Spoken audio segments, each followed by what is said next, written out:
एक लंबे समय के बाद, लगभग 1 महीने के बाद, मैं इस विषय पे आपके पास वापस आया हूँ। एक दफ़ा फिर उन मुद्दों को लेकर के जिनके बारे में चर्चा चल रही थी और आज भी हम परमेश्वर के वचन और मनुष्य के वचन के बीच के फ़र्क को देखेंगे। आज भी हम उसी बात को आगे चर्चा करेंगे, परमेश्वर के वचन से देखेंगे कि मनुष्य के वचन और परमेश्वर के वचन के पालन में क्या होता है, क्या नहीं होता है।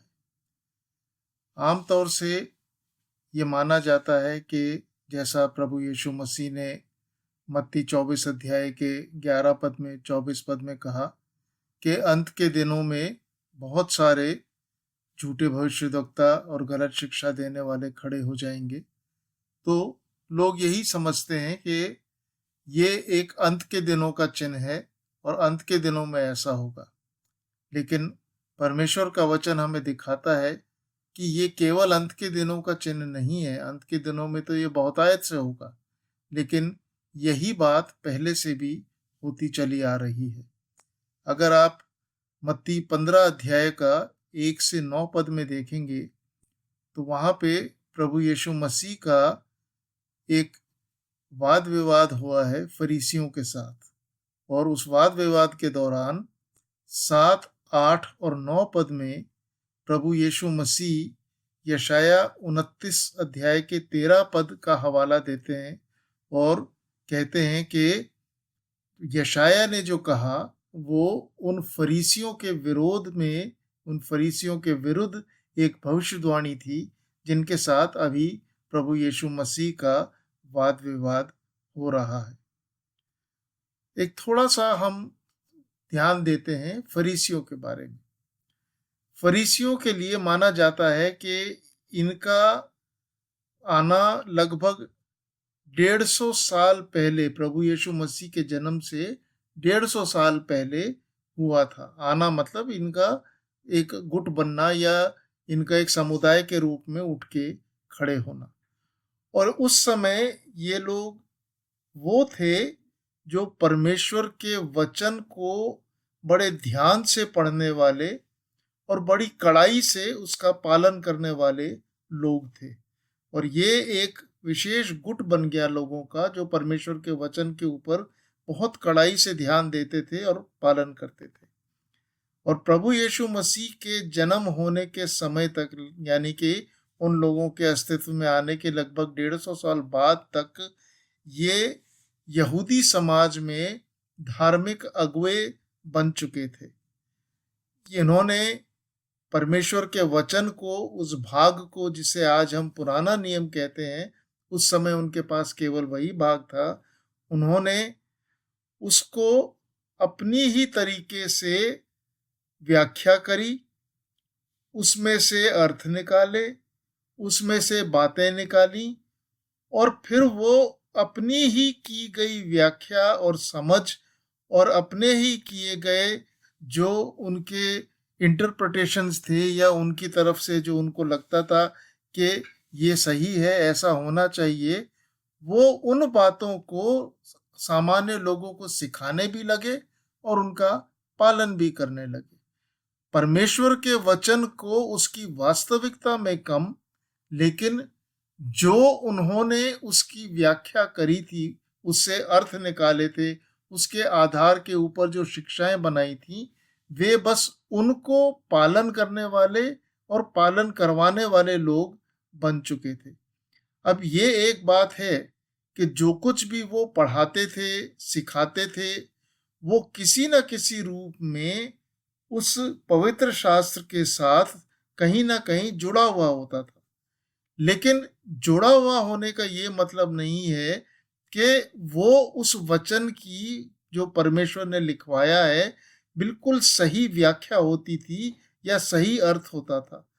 अधिकांशतः उनकी जितनी इंटरप्रिटेशंस, जितनी व्याख्याएं थीं, जितनी शिक्षाएं थीं, वो सब पवित्र शास्त्र के साथ वास्तविकता में मेल नहीं खाती थी। उन्होंने जिस बात को आधार बना के कहा, वो पवित्र शास्त्र से था, लेकिन उस आधार के ऊपर जो उन्होंने, उस बुनियाद के ऊपर जो उन्होंने इमारत बनाई, जो चीज बनाई, जो शिक्षा दी, जो लोगों को सिखाया बताया, उसको व्यावहारिक रीति से काम करने के लिए जो दिया, वो परमेश्वर के वचन के अनुसार नहीं था, अनुचित था, और इसलिए वो एक व्यर्थ व्याख्या थी। परमेश्वर के वचन का भ्रष्ट किया जाना था और परमेश्वर के वचन का निरादर करना था। और इस बात को प्रभु यीशु मसीह ने उनके सामने कहा। उससे पहले यूहन्ना बपतिस्मा देने वाले ने भी उनको इस बात के लिए डांट लगाई। लेकिन फिर भी ये वो लोग थे जो अपने घमंड में, अपनी ढिठाई में, अपने मन की कठोरता में उस बात के ऊपर अधिक जोर देते थे, अधिक मान्यता देते थे, उसका पालन करते और करवाते थे, जिसे वो समझते थे कि सही है, बजाय इसके कि वो जो परमेश्वर के वचन में वास्तविकता में लिखा गया है। अब दोनों ही स्थानों पर, मत्ती रचित सुसमाचार 15 अध्याय 9 पद में और यशाया 29 अध्याय 13 पद में जो बात है, जिस मुद्दे के ऊपर वहां चर्चा हुई, वाद विवाद हुआ, वो दोनों ही परमेश्वर के लोगों से संबंधित है। परदेशियों से, अविश्वासियों से, गैर यहूदियों से, उन लोगों से जो परमेश्वर के लोग नहीं है, उनसे संबंधित नहीं है। जो यशाया ने लिखा वो उस समय, यशाया के समय के, यानी प्रभु यीशु मसीह से लगभग 700 साल पहले के जो यहूदी थे उनको संबोधित था। और जो प्रभु यीशु मसीह ने यशाया के बात के आधार के ऊपर इन फरीसियों से कहा, तो वो फरीसी तो थे ही यहूदी समाज के और यहूदी लोग। तो दोनों ही समयों में, यशाया के समय में भी और अब प्रभु यीशु मसीह के समय में भी, ऐसे लोग थे जो मनुष्यों की बनाई हुई धारणाओं को, मनुष्यों की बनाई हुई बातों को परमेश्वर के धर्मोपदेश और धर्म सिद्धांत करके सिखाया करते थे। यानी कि परमेश्वर के वचन का स्थान मनुष्य के वचन ने ले लिया था और मनुष्य के वचन को जोर दे करके सिखाया, समझाया, बताया जाता था और लोगों को उकसाया जाता था कि वो उसको माने और उसका पालन करें। जो सिखाया जा रहा था वो तो मनुष्यों के विचार थे, लेकिन उसको प्रस्तुत ऐसे किया जा रहा था, सिखाया ऐसे जा रहा था, मानो वो परमेश्वर का वचन हो, परमेश्वर का पवित्र शास्त्र हो, और सामान्य जन सामान्य के लोग इस बात को ग्रहण करने के लिए मजबूर थे, क्योंकि उनके हाथ में पढ़ने के लिए वचन था ही नहीं। तो इस तरह हम देखते हैं कि परमेश्वर के वचन का गलत उपयोग आज की बात नहीं है। मत्ती 24 जो जगत के अंत के समय की बात कर रहा है, सिर्फ उसकी बात नहीं है। ये कम से कम नहीं तो प्रभु यीशु मसीह से 700 साल पहले, और आज से अगर हम प्रभु यीशु मसीह के लिए फरीसियों के हिसाब से देखें तो आज से लगभग 2000 साल पहले से ये बात चली आ रही है। और अन्य भविष्यद्वक्ताओं में भी हम देखते हैं कि यही प्रक्रिया चलती रही। लोग परमेश्वर के वचन को दुरुपयोग करते रहे, निरादर करते रहे, और अंततः मलाकी के बाद आकर के प्रभु ने, परमेश्वर ने उनको और कोई दर्शन, कोई और भविष्यद्वक्ता नहीं दिया। प्रभु यीशु मसीह के द्वारा जो सरमन ऑन द माउंट दिया गया है, पहाड़ी उपदेश दिया गया है, उसमें हम बारंबार देखते हैं कि प्रभु यीशु मसीह कई दफा ये कहता है, तुमसे कहा गया है, तुमको सिखाया गया है, तुम ये जानते हो, तुमको ये बताया गया है, और फिर वो साथ में कहता है लेकिन मैं तुमसे कहता हूँ, लेकिन मैं तुमसे कहता हूँ। तो वो गलत शिक्षाएं जो उनको दी गई थी इन फरीसियों, याजकों, महायाजकों, शास्त्रियों आदि के द्वारा, प्रभु यीशु मसीह उनको वहां पे उस पहाड़ी उपदेश में, मत्ती 5 अध्याय से 7 अध्याय के बीच में, उनको वहां पे सही कर रहा है। अगर वास्तव में देखा जाए तो इन फरीसियों ने अपनी गलत शिक्षाओं और धारणाओं के और गलत नियमों के आधार के ऊपर सैकड़ों नियम बना लिए थे, जो पवित्र शास्त्र से ली गई बात को आधार बना के और फिर गलत व्याख्या के द्वारा वो उसको सिखाया करते थे। परमेश्वर के वचन को नहीं सिखाते थे। जो उन्होंने अपने ओर से सोच लिया था कि सही है, उस बात को सिखाते थे। अब वैसे तो ये फरीसी, सदूकी, शास्त्री जो थे, ये बहुत ही आलिम, पढ़े लिखे, बहुत ही ज्ञानवान लोग थे, और ये अपना अधिकांश समय जो थे वो पवित्र शास्त्र को पढ़ने, अध्ययन करने और उसको सिखाने में करते थे। साथ ही वो सिर्फ यहोवा परमेश्वर ही की आराधना करते थे। ये आप बड़ी ध्यान देने वाली बात है यहाँ पे, क्योंकि प्रभु यीशु मसीह ने इन फरीसियों को कभी भी ना तो अधर्मी कहा। अधर्मी मतलब कि वो किसी धर्म का पालन नहीं करते, नास्तिक है या धर्म को नहीं मानते। और ना ही प्रभु यीशु मसीह ने कभी उन्हें विधर्मी कहा, मतलब किसी और धर्म का पालन करने वाले, जैसे मूर्ति पूजक लोग होते हैं या अन्य जो समाज के लोग थे उन दिनों के। तो प्रभु यीशु मसीह ने ना तो उन्हें कभी अधर्मी कहा, ना विधर्मी कहा। वो लोग यहोवा परमेश्वर को ही मानते थे, उसी पवित्र शास्त्र का अध्ययन करते थे जिसे आज हम पुराने नियम के रूप में जानते हैं, लेकिन फिर भी पवित्र शास्त्र की वास्तविकता से वो अनभिज्ञ थे, क्योंकि उन्होंने अपनी गलत धारणाएं बीच में घुसा दी थी। और इसका एक बड़ा महत्वपूर्ण उदाहरण पौलुस का जीवन है, जो पहले एक फरीसी था और अपने उस ज्ञान के आधार के ऊपर मसीहियों का कट्टर विरोधी था, उनको नाश करना चाहता था। लेकिन प्रभु से साक्षात्कार होने के बाद, मिलने के बाद, उसने अपना रवैया बिल्कुल बदल लिया, क्योंकि अब उसे सत्य की पहचान हो गई थी। लेकिन साथ में हम एक बात और देखते हैं, प्रभु यीशु मसीह ने न केवल उन्हें अधर्मी या विधर्मी नहीं कहा, लेकिन प्रभु यीशु मसीह ने ये बात भी कही कि उनमें कुछ धार्मिकता है, वो किसी न किसी अंश तक एक धार्मिकता का पालन करने वाले लोग हैं। जैसा कि हम मत्ती रचित सुसमाचार के 5 अध्याय के 20 पद में लिखा हुआ पाते हैं कि प्रभु यीशु मसीह उन लोगों के लिए कह रहा है, क्योंकि मैं तुमसे कहता हूं कि यदि तुम्हारी धार्मिकता शास्त्रियों और फरीसियों की धार्मिकता से बढ़कर ना हो, तो तुम स्वर्ग के राज्य में कभी प्रवेश करने ना पाओगे। कहने का तात्पर्य क्या है? उनमें एक धार्मिकता थी, प्रभु यीशु मसीह अपने मुंह से कह रहा है, उनमें एक हद तक, एक सीमा तक धार्मिकता थी, लेकिन वो धार्मिकता उन्हें स्वर्ग ले जाने के योग्य, परमेश्वर को स्वीकार्य होने के योग्य नहीं थी।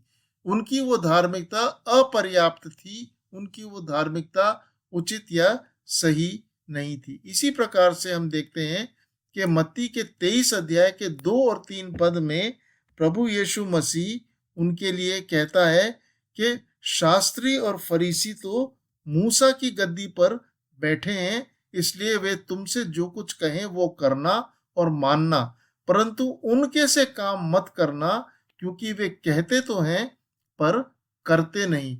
मूसा की गद्दी पर बैठना मतलब वचन के ऊपर अधिकार रखना। तो वो शिक्षाएं तो देते थे, लेकिन पालन कुछ और करते थे। वास्तविक शिक्षा, असली शिक्षा, पालन करने योग्य शिक्षा नहीं देते थे। तो कहने का तात्पर्य क्या है? प्रभु यीशु मसीह ने उनकी धार्मिकता से इनकार नहीं किया, उन्हें प्रभु का जन होने या प्रभु को पालन करने वाले, प्रभु को मानने वाले लोग होने से इनकार नहीं किया, लेकिन फिर भी प्रभु ने लोगों से ये कहा कि उनकी सुन तो लेना, लेकिन उनके से काम मत करना।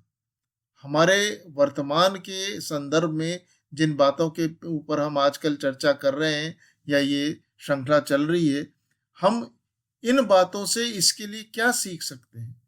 शिक्षा जो है वो बड़ी स्पष्ट है, साफ है कि परमेश्वर के लोग भी, परमेश्वर के वचन को जानने वाले लोग भी, परमेश्वर से की भक्ति के साथ जीवन बिताने वाले लोग भी गलतियां कर सकते हैं वचन की समझ में, वचन को लागू करने में और वचन के अर्थ निकालने में।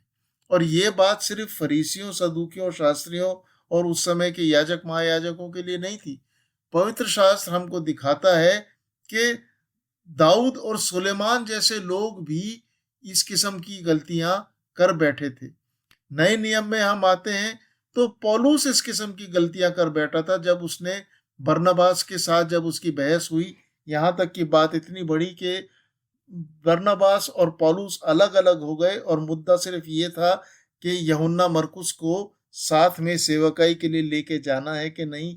पौलुस की धारणा बरनबास की धारणा से अलग थी और बरनबास उसको मौका देना चाहता था, पौलुस उसको मौका नहीं देना चाहता था और इतनी बात बढ़ गई कि वो अलग अलग हो गए। जबकि बाद में चल करके पौलुस खुद अपने मुंह से कहता है कि यूहन्ना मरकुस उसके काम का व्यक्ति है, यूहन्ना मरकुस उसके लिए सेवकाई में उपयोगी है। और इसी तरह से पौलुस खुद अपने बारे में कहता है रोमियो 7 अध्याय में कि जो वो करना नहीं चाहता वो तो कर जाता है और जो जो उसे करना चाहिए वो नहीं कर पाता। तो प्रभु के लोगों के अंदर गलती करने की एक संभावना हमेशा बनी रहती है, कोई भी कभी भी सिद्ध नहीं है। इसलिए किसी भी मनुष्य की हर बात को इस तरह से ले लेना कि हाँ बस यही एक सच है, यही एक सर्वसिद्ध है, जो इसने कहा वही सही है, इसके अलावा और कुछ सही हो ही नहीं सकता। अगर कोई इसको गलत कह रहा है तो वो झूठ बोल रहा है, वो दुश्मनी निकाल रहा है। ये एक बिल्कुल गलत धारणा है। मनुष्य गलती करता है, करता आया है, करता रहेगा। मनुष्य मनुष्य है और मनुष्य ही रहेगा। इसलिए उसको आवश्यकता से अधिक सर पे चढ़ाने की, उसकी बात को आवश्यकता से अधिक महत्व देने की परमेश्वर के वचन में कोई शिक्षा नहीं है। बल्कि हम देखते हैं कि परमेश्वर के लोग चाहे वो वचन को अच्छे से जानते भी हैं, लेकिन तो भी कई दफा वो ढिठाई के साथ अपनी उस गलती में पड़े रहते हैं, उसकी को पालन करते रहते हैं और अपने ही गलत बातों को वो सिखाते चले जाते हैं। अब फरीसियों के बारे में हम और परमेश्वर के वचन से क्या सीख सकते हैं? परमेश्वर का वचन हमें ये भी दिखाता है कि वो धर्मी थे, जैसा भी हमने देखा था, और प्रभु यीशु मसीह ने उनकी धार्मिकता को स्वीकार किया था। और वो परमेश्वर ने, प्रभु यीशु मसीह ने उनको अधर्मी नहीं कहा, विधर्मी नहीं कहा, ना किसी और की उपासना करने के लिए कहा। लेकिन उनके साथ एक समस्या और थी, जो वो चाहते थे कि प्रभु यीशु मसीह भी उसमें उनके साथ शामिल हो। और क्योंकि प्रभु यीशु मसीह उसमें शामिल नहीं था, इसलिए वो प्रभु यीशु मसीह को और भी अधिक बुरा समझते थे। और वो समस्या ये थी कि इन फरीसियों में एक से दूसरे को अलग करने की प्रवृत्ति थी। जो उनकी नजर में सही था, जो उनकी बातों का पालन करता था, जो उनको सर आंखों पे बैठाता था, जो उनकी हर बात को मानता था, वो तो सही था। अन्य जो भी था, जो उनकी बात नहीं मानता, उसको वो पापी कहते थे, अधर्मी कहते थे, विधर्मी कहते थे और उससे खुद भी अलग रहते थे और लोगों को भी अलग रहने का कहते थे। लेकिन हम प्रभु यीशु मसीह को देखते हैं कि वो जाकर के उन लोगों के साथ मिलता था, खाता पीता था, बात करता था, उनके साथ घूमता था। और वो इस बात के लिए प्रभु यीशु मसीह को दोषी ठहराते थे कि ये तो जाके पापियों के साथ संगति करता है, ये तो अधर्मियों के साथ जाकर के संगति करता है, उनके साथ खाता पीता उठता बैठता है। और उनकी इस तरह की प्रवृत्ति के कारण प्रभु यीशु मसीह ने मत्ती 23 अध्याय में उनको कपटी कहा, अंधे लोग कहा, मूर्ख कहा और बार बार उनके ऊपर कई तरह की हाय बोली, हाय इस बात के लिए, हाय उस बात के लिए। और कई तरह से प्रभु ने उनकी अच्छे से वहां पे भर्त्सना की।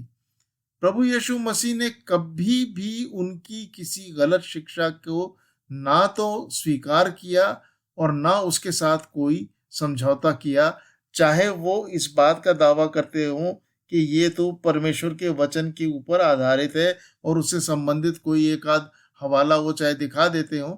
लेकिन प्रभु ने कभी उनकी इस गलत शिक्षा को स्वीकार नहीं किया। दूसरी बात, जो फरीसी और शास्त्री प्रभु से जिस बात के लिए नाराज थे कि प्रभु यीशु मसीह उनको खुल्लम खुल्ला सबके सामने उनकी गलती को दिखा देता था और उनको अच्छे से डांट लगा देता था, उनकी गलती को प्रकट कर देता था, परमेश्वर के वचन के दुरुपयोग को प्रकट कर देता था।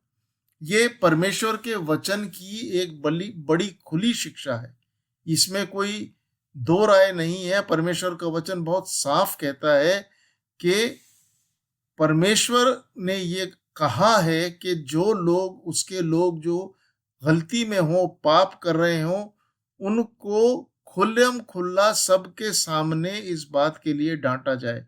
कई हवाले हैं, मैं आपके सामने सिर्फ पहला तीमुथियुस 5 अध्याय 20 पद पढ़ता हूँ। पहला तीमुथियुस 5 अध्याय 20 पद में लिखा है, पाप करने वालों को सबके सामने समझा दे ताकि और लोग भी डरें। हिंदी में शब्द समझा दे आया है, इंग्लिश में है रिब्यूक, यानी डांट लगा। और इसी का एक उदाहरण हम देखते हैं जब पौलुस ने पतरस को सबके सामने डांट लगाई, जिसे हम गलतियों के 2 अध्याय के 11 पद से और 14 पद में हम देखते हैं। गलतियों 2 अध्याय 11 पद, पर जब कैफा अंताकिया में आया तो मैंने उसके मुंह पर उसका सामना किया क्योंकि वो दोषी ठहरा था।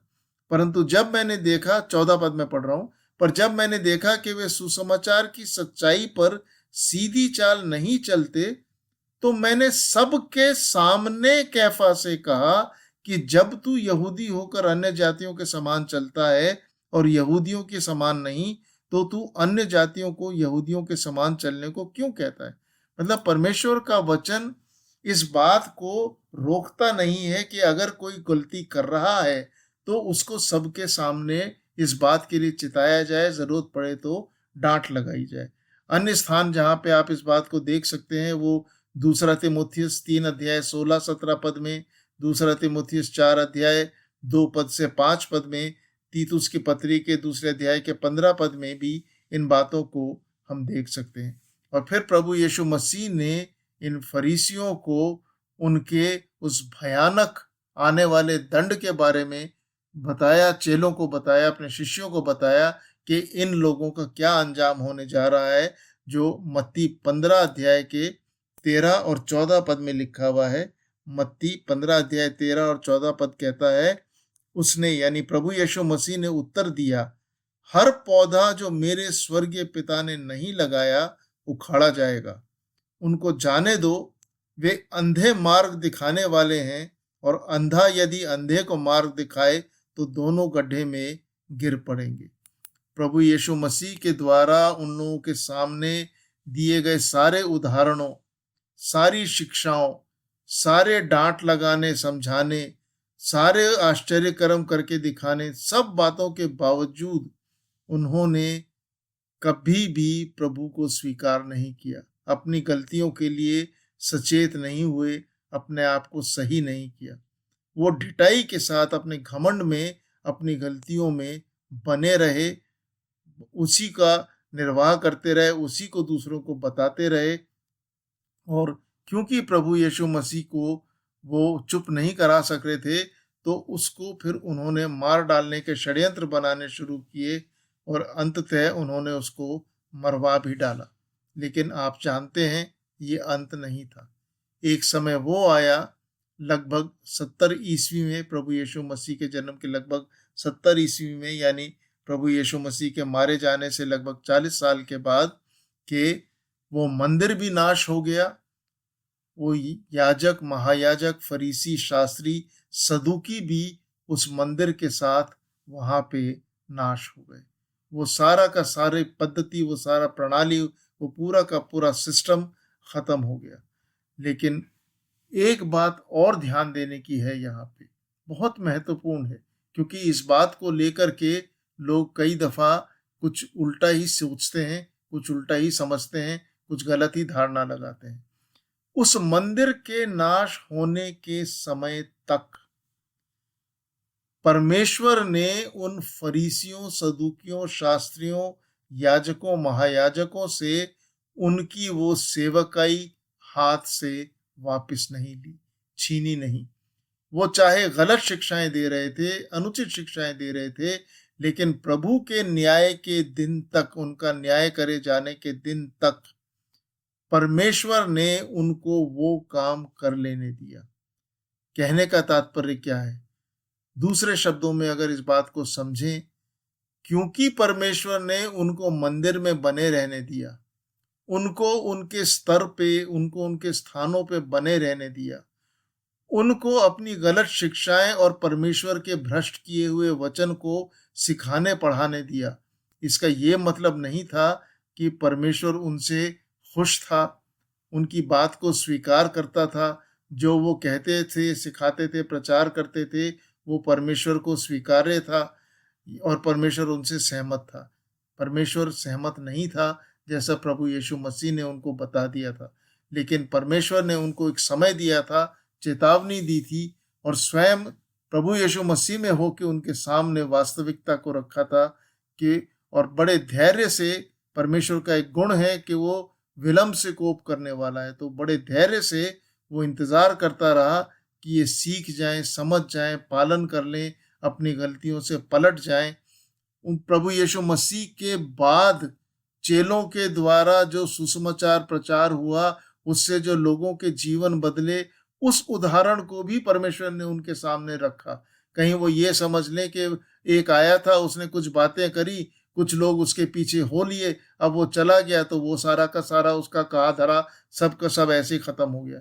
नहीं, प्रभु परमेश्वर ने दिखा दिया कि जो था वो सच था, जो आया था वो परमेश्वर की ओर से था और उसके जाने के बाद भी उसकी शिक्षाएं किस तरह से फैलती चली जा रही हैं और लोगों के जीवन बदलती चली जा रही हैं। लेकिन इन सारे प्रमाणों के बावजूद इन लोगों ने अपनी ढिठाई से मुंह नहीं मोड़ा, बाज नहीं आए, वो उसी में बने रहे। और जब वो नहीं पलटे, जब वो नहीं बदले, जब उन्होंने अपने आप को नहीं सुधारा, तो परमेश्वर ने वही किया जो मत्ती 15 अध्याय 13 और 14 पद में लिखा था, उनके लिए कहा गया था। परमेश्वर ने उनको जड़ से उखाड़ फेंका। जो पौधा परमेश्वर ने नहीं लगाया था, वो जड़ से उखाड़ दिया गया। वो और उनके अनुयायी गड्ढे में जा पड़े। अब हमारे सामने सवाल आता है कि ये परमेश्वर के वचन के इतने गूढ़ ज्ञान रखने वाले, इतना गहरी समझ रखने वाले लोग, जो परमेश्वर के मंदिर में रहते थे, परमेश्वर के मंदिर में सेवा करते थे, परमेश्वर यहोवा को मानते थे, उसके वचन के साथ जुड़े रहते थे, फिर ये इस किस्म की दुर्दशा में कैसे आ गए? परमेश्वर के लोग होते हुए भी, वचन जानते हुए भी, एकमात्र सच्चे परमेश्वर के पुजारी, उसके आराधक होते हुए भी, ये इस किस्म की दुर्दशा में क्यों आ गए? मुख्य कारण था उनके हृदय की, उनके मन की कठोरता, उनकी ढिठाई, उनका घमंड। जैसा प्रभु यीशु मसीह ने मत्ती 19:8 में और मरकुस 10:5 में उनके लिए कहा, उनके मन के घमंड और उनकी ढिठाई के लिए कहा कि मूसा ने तुम्हारे मन की कठोरता के कारण, और मरकुस 10:5 में तुम्हारे मन की कठोरता के कारण। इनके मन कठोर थे, ढीठ थे। ये अपने ज्ञान, अपनी योग्यताओं, जो ओहदा, जो स्तर उनको मिल गया था, लोगों से जो वाहवाही मिलती थी, लोग जो उनको सर आंखों पे उठा के रखते थे, उनके सामने अपने आप को छोटा और उनको अपने ऊपर बहुत बड़ा बनाते थे। ये सब बातें, ये घमंड उनके अंदर छा गया था। और जहाँ घमंड आता है, फिर वहाँ परमेश्वर की सच्चाई हट जाती है, फिर परमेश्वर की सच्चाई वहाँ पे नजर नहीं आती। और वो प्रभु यीशु मसीह का विरोध क्यों करते थे? क्योंकि प्रभु यीशु मसीह सच सिखाता था, उनके झूठ को प्रकट कर देता था, उनके पाखंड को, उनके दोगलेपन को सामने ले आता था, वचन के उनके दुरुपयोग को और गलत व्याख्याओं को लोगों के सामने रख देता था।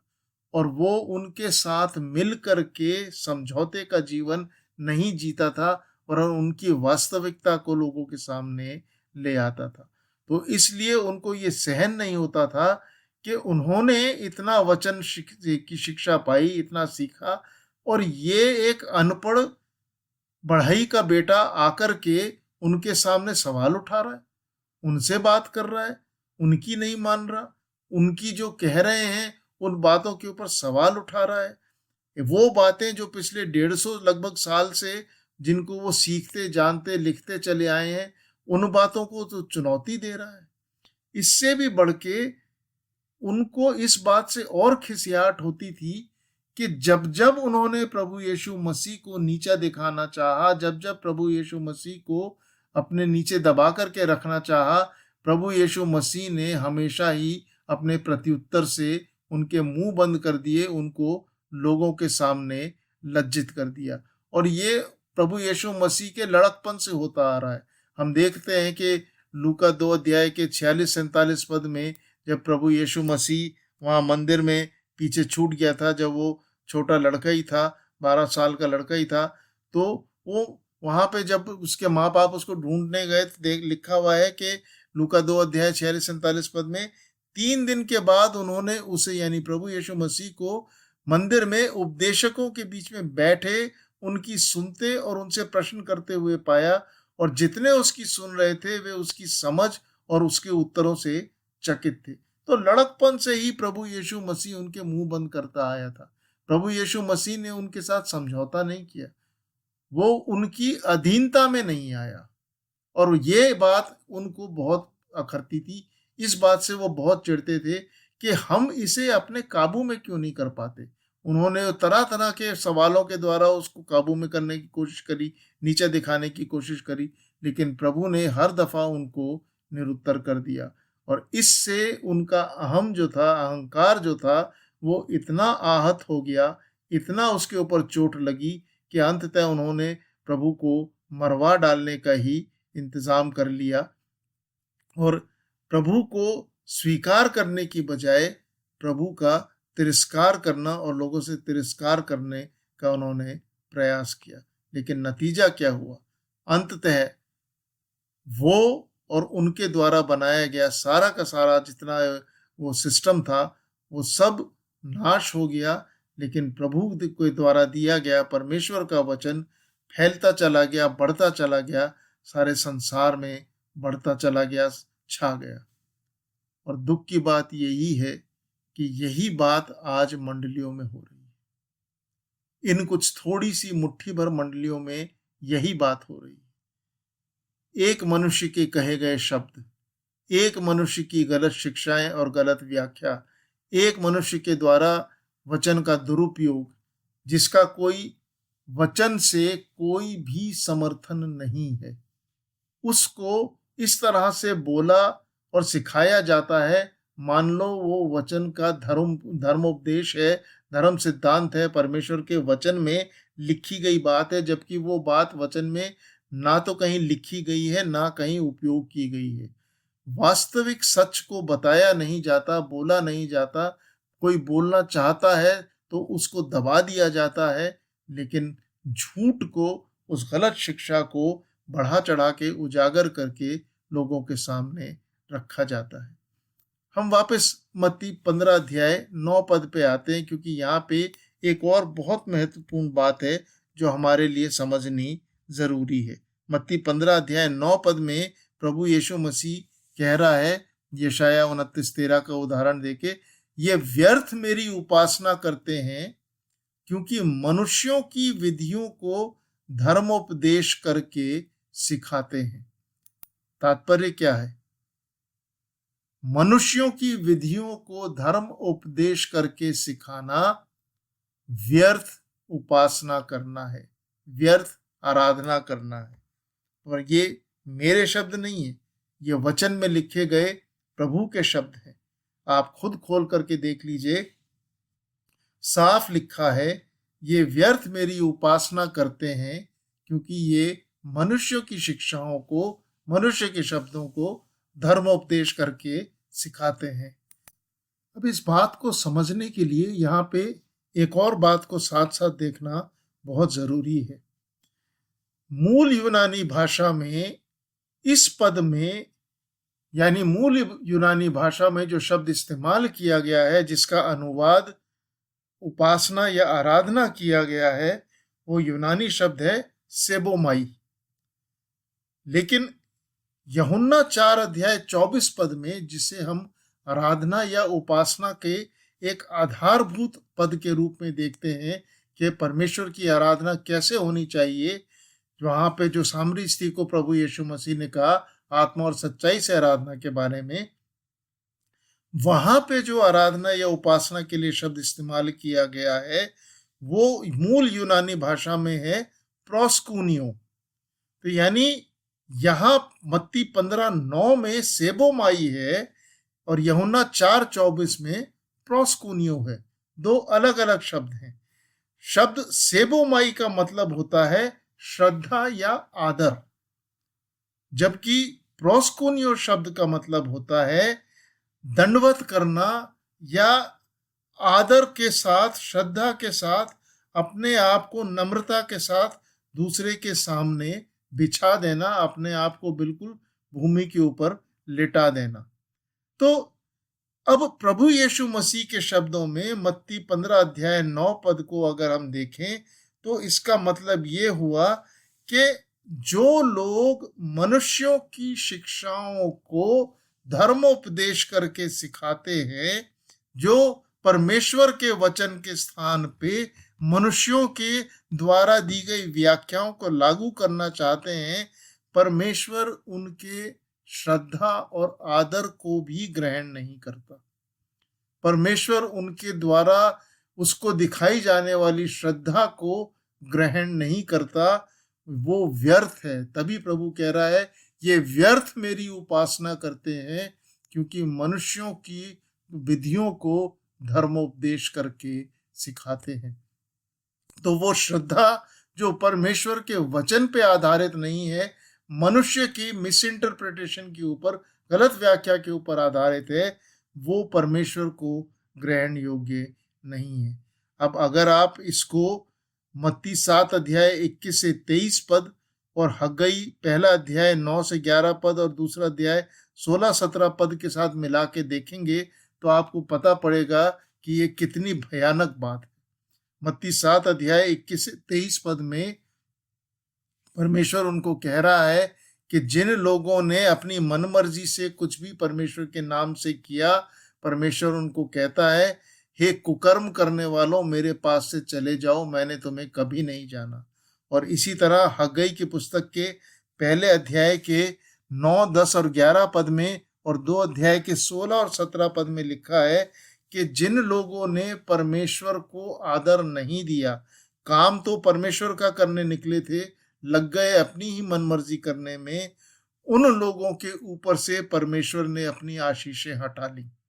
उन लोगों को परमेश्वर ने ताड़ना दी, उनकी उपजाऊपन खत्म हो गया, उनकी मेहनत का कोई सिला नहीं मिला, परमेश्वर से उनको कोई आशीष नहीं मिली, और वो जो मेहनत करते थे वो व्यर्थ चली जाती थी। जो वो बटोरते थे वो ऐसा था, मान लो छेद वाली थैली में वो उसको डालते थे, कुछ भी उनके पास नहीं बचता था। मतलब ये पद दिखा देते हैं कि इस व्यर्थ उपासना का जो प्रभु कह रहा है, कितना भारी परिणाम, कितना गलत परिणाम, कितना हानिकारक परिणाम जो है वो निकलता है। कहने को कोई ये कह सकता है कि भाई मत्ती और हग्गई में तो कुछ काम करने के बारे में लिखा गया है, यहाँ तो हम बात कर रहे हैं कुछ शब्दों के बोले जाने के बारे में। तो आप देखिए कि मत्ती 28 अध्याय के 19 और 20 पद में जो प्रभु यीशु मसीह की बड़ी आज्ञा है, जो उसने अपने शिष्यों को दी थी, जिसे इंग्लिश में द ग्रेट कमीशन कहा जाता है, कि जाके सारे जगत में सुसमाचार का प्रचार करो, उसके संदर्भ में जो प्रभु यीशु मसीह ने कहा था, 20 पद में प्रभु कहता है, बिल्कुल साफ साफ कहता है, मत्ती 28 अध्याय 20 पद में प्रभु ने बिल्कुल साफ लिखा है, कोई इसमें शक की गुंजाइश ही नहीं है। उन्हें सब बातें जो मैंने तुम्हें आज्ञा दी है मानना सिखाओ। उन्हें यानी जो प्रभु के शिष्य बनते थे, जो सुसमाचार को स्वीकार करते थे, वो 19 पद में आप देखते हैं। तो उन 20 पद में प्रभु कह रहा है कि जो शिष्य बन जाए, जो सुसमाचार को स्वीकार कर ले, उन्हें सब बातें जो मैंने तुम्हें आज्ञा दी है मानना सिखाओ। अर्थात जो प्रभु ने नहीं कहा, नहीं किया, नहीं दिखाया, नहीं सिखाया, वो दूसरों को नहीं सिखाना है। जो ये सिखा रहा है वो प्रभु की अनाज्ञाकारिता कर रहा है। तो जब जो प्रभु ने कहा ही नहीं, प्रभु ने सिखाया ही नहीं, प्रभु ने किया ही नहीं, प्रभु ने करके दिखाया ही नहीं, ना प्रभु के बाद उसके शिष्यों ने, उसके प्रेरितों ने या किसी अन्य ने किया, आप उन बातों को क्यों करने में लगे हुए हो? उन बातों को क्यों बोलने में लगे हुए हो? वो तो सच है ही नहीं, और उसके लिए परमेश्वर फिर आपको क्यों स्वीकार करेगा और क्यों आपको प्रतिफल देगा? परमेश्वर के नाम में अगर मनुष्य के विचारों को बताया जाएगा और ऐसे विचारों को जो परमेश्वर के वचन के विरोध में है, तो क्या परिणाम मत्ती 7:21 से 23 और हग्गई 1 और 2 अध्याय में जो प्रभु ने जो अकाल उनके ऊपर भेजा, क्या उससे फर्क होगा? आप खुद देख लीजिए, सिर्फ मेरे कहे पे मत जाइए, आप खुद मंडलियों के हाल देख लीजिए। जो मंडलियां इन बातों में पड़ी हैं, जो लोग इन बातों में पड़े हैं, इन शब्दों को, इन वाक्यांशों को बोलने में इतनी रुचि रखते हैं, इतनी ढिठाई से इसको बोलते रहते हैं, उन मंडलियों का क्या हाल है? कहाँ गए उस मंडलियों के लोग? क्या वो मंडलियां आज बढ़ रही हैं? सिर्फ संख्या में ही नहीं, उनकी गुणवत्ता में बढ़ रही हैं। क्यों उन मंडलियों की बढ़ोतरी रुक गई है? इतने लंबे समय से प्रार्थनाएं होती चली आ रही हैं कि प्रभु सेवकों को भेज, सेवकों को भेज। आज तक सेवक क्यों नहीं आ रहे? क्यों उन मंडलियों में से वचन की सेवा करने वाले लोग उठ के खड़े नहीं हो रहे? उन लोगों को जो इन शब्दों को बहुत रुचि के साथ, बहुत जोर देकर के कहते, सुनते, सुनाते और मानते मनाते हैं, उनके अपने स्वास्थ्य को देख लीजिए, उनकी अपनी समस्याओं को देख लीजिए। क्यों वो उन समस्याओं से निकल के बाहर नहीं आ रहे? क्या ये आपके सामने प्रमाण प्रकट नहीं है कि परमेश्वर की ताड़ना उन लोगों पे पड़ रही है जो उसके वचन का निरादर कर रहे हैं, दुरुपयोग कर रहे हैं? इसके अलावा वो सोचिए कि इन लोगों के जब पृथ्वी पर उनके ये हाल हैं, तो ऊपर स्वर्ग में उनके प्रतिफलों का क्या हाल हो रहा होगा? जब वो स्वर्ग में पहुंचेंगे, प्रतिफल के नाम पे कितना सर पीटेंगे कि हमने क्या-क्या गँवा दिया। अपनी ढिठाई में हमने क्या-क्या गँवा दिया। मनुष्य को प्रसन्न करने के पीछे परमेश्वर के वचन का निरादर करके हमने क्या-क्या गँवा दिया। इसलिए कहने को बहुत बातें हैं और बहुत सी चीज़ें हैं, गलत शिक्षाएँ हैं। हम धीरे-धीरे आगे-आगे उनको देखेंगे। आते समयों में इस चर्चा को और आगे चला के इन शिक्षाओं को आपके सामने रखेंगे। अगले संदेश में आपको एक बहुत सीधा बिल्कुल साधारण सा समझ-बूझ वाला एक तरीका बताया जाएगा कि परमेश्वर के वचन में क्या सही है, क्या मिलावट है, उसको कैसे पहचाना जाए। क्या चीज़ परमेश्वर के वचन से है और क्या परमेश्वर के वचन से नहीं है, उसमें मिला करके डाली गई है। लेकिन अभी के लिए मेरा आपसे निवेदन है, कृपया परमेश्वर के वचन को आदर दीजिए, उसका पालन कीजिए। परमेश्वर पवित्र आत्मा जो हर एक विश्वासी के अंदर निवास करता है, उससे मांगिए, उससे प्रार्थना कीजिए कि आपको सच की पहचान करवाए, आपको सच को दिखाए और फिर जो सच है उसका पालन कीजिए, जो वचन में लिखा है उसका पालन कीजिए। किसी मनुष्य की कही गई धारणाओं के पीछे मत जाइए, कहीं ऐसा ना हो कि आप किसी भयानक परिस्थिति में आ जाएं और तब फिर उसके बाद आपके पास कोई मौका ना हो। प्रभु ने चाहा तो इसके आगे अगले संदेश में हम इस बात को और आगे लेके चलेंगे। धन्यवाद।